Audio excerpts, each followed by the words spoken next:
June 4, 1942, the deck of USS Hornet, steaming toward Midway. A giant shadow stretches across the steel, the brand new Grumman TBF Avenger.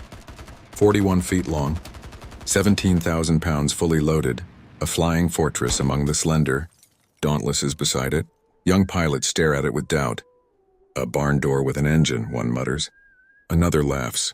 That thing'll get us killed. And in a way, they were right. Only 6 Avengers launched that morning, the first of their kind to ever enter combat.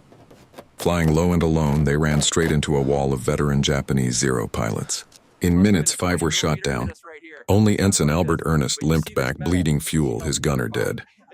The Avengers' debut was a massacre, but the Japanese had noticed something unsettling. These big, boxing machines absorbed punishment no bomber had any right to survive. The turkey refused to die. Months later, over the jungles and iron-blue waters of Guadalcanal, pilots learned the truth. The Avenger was a tank with wings. It could take 20mm cannon hits through the fuselage and keep flying.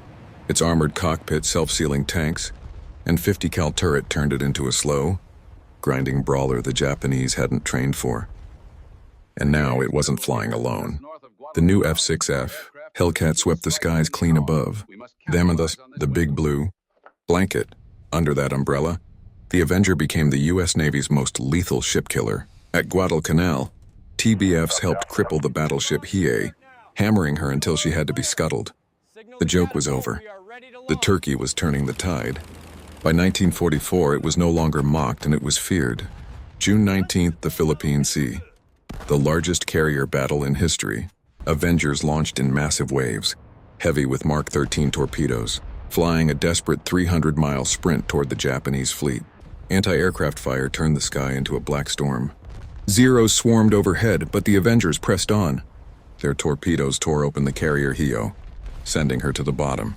Others smashed into Zuikaku and Haruna, crippling the last pride of the Imperial Navy. By war's end, the truth was undeniable.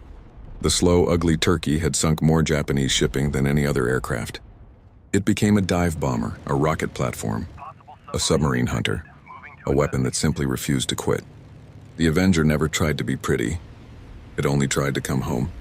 And that grit made it the scourge of the Imperial Japanese Navy, the most successful torpedo bomber in history.